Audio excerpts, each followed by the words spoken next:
We won. Spurs are absolutely incredible.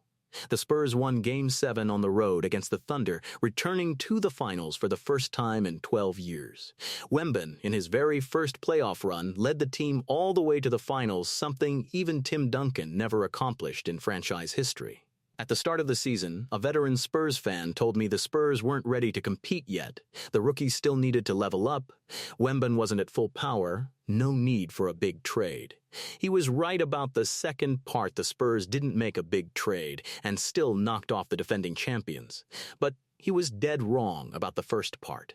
The Spurs' young trio proved that top-tier talent can blow up anything. You don't need to wait. We can chase a championship and develop at the same time. No conflict whatsoever.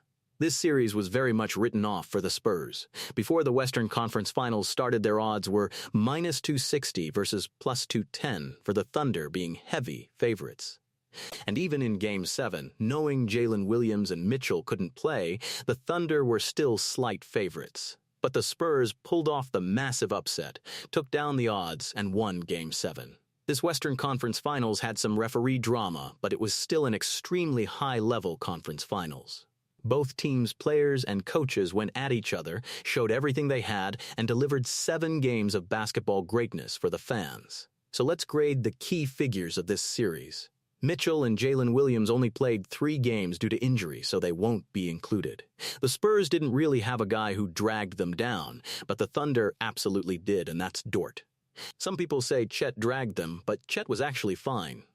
Dort is the Thunder's weakest player, no question. This man averaged 4.3 points, true shooting of only 40%, 1.9 three-point attempts at just 20%, and the lowest plus-minus on the team.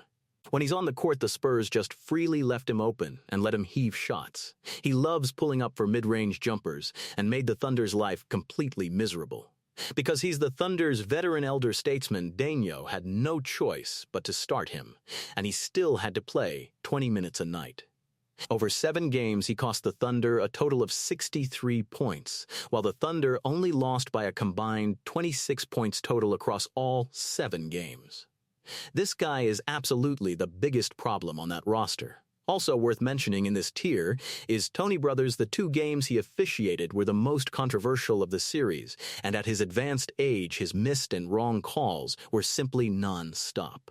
Now, Chet received the most criticism this series. As the regular season All-NBA center, in Game 7 he scored just 4 points and 4 rebounds with only 2 field goal attempts, completely vanishing from the game. Over the whole series, he averaged 10. 7 points, 7.1 rebounds, 1.1 blocks, and was nicknamed Wemban's toy by fans online. But I actually believe Chet is still the Thunder's most valuable player outside of the S-tier guys. He just ran into a historically broken bug named Wembanyana. In the previous 2 rounds, Chet was absolutely dominant against the Suns and Lakers. His paint attempts totaled 38 of 37, a 98% clip. But this series, his paint shooting dropped to 64%, and his attempts fell to 3.5 per game. In Game 7, Chet had 0 paint attempts. Wemban's shot blocking didn't just change the shot distribution, it essentially destroyed Chet altogether. People ask why Vassell alone could guard a skilled big like Chet, because Wemban is back there.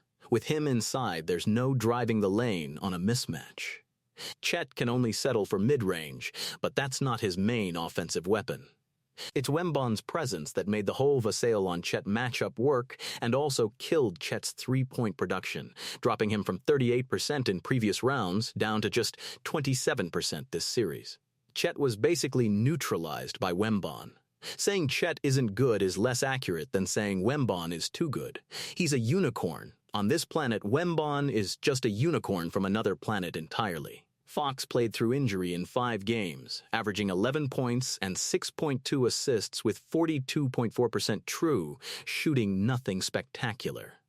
His offense wasn't great, but he did one crucial thing right: ball security. Against the Thunder's elite pressure defense, being able to push the ball past half-court and safely deliver it to teammates was already the biggest success possible. Konnett is the biggest weak link in the Spurs' rotation, with a plus-minus of -5.4, the team's worst. The main reason he struggled is simply that Wemban is too broken on both ends, and Konet is just a human being. You can't compare mortals to gods. Same problem Jokic's backup centers always face. When your starting center is that dominant, finding a serviceable backup is genuinely hard. Shaq had the exact same issue back in the day. On the role player level, Pletl for the Spurs deserves credit. He's not a top tier 3 and D, but the fact that he can play nearly 34 minutes a game in a series of this quality proves his value. Plenty of $20 million players in this league couldn't hold up in games like this. Peltiel is pure and simple defense won't get you killed, three-point shooting provides gravity, and coaches can deploy him without thinking twice. For the Thunder, in this same tier you've got Hartenstein, Giddey, Carson Wallace, and McCown. Hartenstein is a mixed bag. The good is he's the only player who put genuine physical pressure on Wemban, constantly grabbing and scrubbing him across multiple games, significantly suppressing Wemban's output and draining his energy. The bad is he still fundamentally drags on offense. Giddey's stock rose massively. This series, his 5-out lineup with Chet was extremely effective, leaving Wemban unsure who to guard. Carson Wallace is an elite 3-and-D, shooting 50% from 3, and on any other team he'd easily command $20 million or more. McCown is the Thunder's actual surprise, only a second-year player, but his playoff offense was simply unstoppable. Catch and shoot, pull-ups, pick and roll, all of it falling. One of the few Thunder players with a positive plus-minus all series. Ska over the long stretches posted the best individual stats tonight: 35 points, 9 assists, 4 rebounds, 3 steals, 2 blocks. Over the full series, he averaged 25. 9 points, 8.9 assists, 54,007% true, shooting a steep drop from his regular season standards. Some fans asked why he doesn't draw fouls more, why he invented a sidestep fadeaway in the third quarter.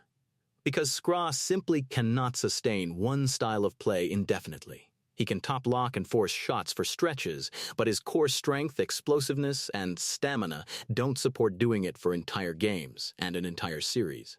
That's why he blends pushing, drawing fouls, and skill moves to maintain stable output, and that's not a knock on him, that's just who he is. Ska is clearly behind Kobe in pure individual destruction ability, but comparing him to Kobe is already the highest possible compliment. He's gone back-to-back injury-free full seasons, averaging 30 points and making deep playoff runs. He's maxed out at his talent ceiling, and that ceiling is still the second-best player alive right now. Vassell absolutely qualifies as top tier. As a 3-and-D wing tasked with guarding Chet, he locked him down, and even if the main credit goes to Wemban, Vassell is still the one who physically went out there every possession and did it. He shot 39.6% from 3 on contested top of the key shots, and his plus-minus of plus 4.9 ranked third on the team. He's an absolute $30 million wing. Harper Jr. also went nuclear, playing through injury. 12 points and 3.3 assists sounds modest on paper, but watching him you feel like he is the defensive engine of the Spurs' young trio. He guarded Ska on ball the entire series, not off ball, not switching full primary coverage, and even invented an elbow parry technique to counter Ska's famous arm manipulation. He's a first-year player doing this in the Western Conference Finals. His plus-minus of plus 7.6 was second on the entire team. Castle is a pure manstone-faced, ferocious, full-time primary defender on Ska, absorbing elbows all night like a man made of iron. He averaged the team's second highest scoring at 18 points per game at 60% true shooting while guarding the second-best player in the league every single night. Castle and Harper together are two of the rarest two-way guards in the league, and the Spurs landing both of them is arguably as significant as landing Wemban himself. For the Thunder, Caruso is the single most important reason they stayed competitive. As a backup wing, he averaged 14.9 points at 50% from 3 and single-handedly forced changes in Wemban's defensive strategy. He can shoot, handle, run transition, and he's the best perimeter defender in the league.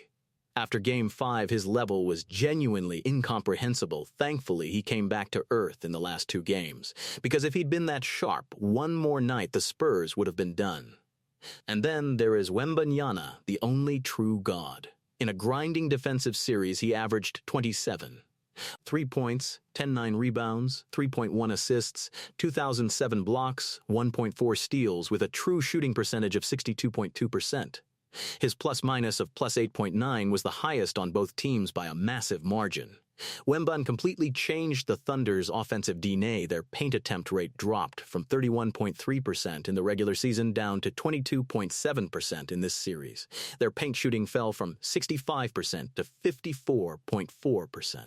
No player in basketball history has had a shot-blocking presence this suffocating. With Wemban on the floor, the Thunder completely abandoned the paint. He neutralized Ska and Chet's interior games and destroyed the Thunder's spacing, forcing them to gamble entirely on threes. His jumper has become a strategic nuclear weapon. He's the Spurs' best three-point shooter at 40% on 5.7 attempts per game, and these aren't catch-and-shoot opportunities handed to him. He's pulling up off the dribble in top-lock situations and still making them. On both ends of the floor, Wemban has become a supernatural creature that has simply never existed before in the history of this game. After this series, he is, right now, at this very moment, the #1 player in the league by pure ability. We are lucky to witness this kind of generational genius. To find a comparison, you'd have to go back to Chamberlain and Kareem. But now, the legend has become reality. Here's hoping the Spurs and New York give us an even more spectacular finals. Basketball is about to be great again.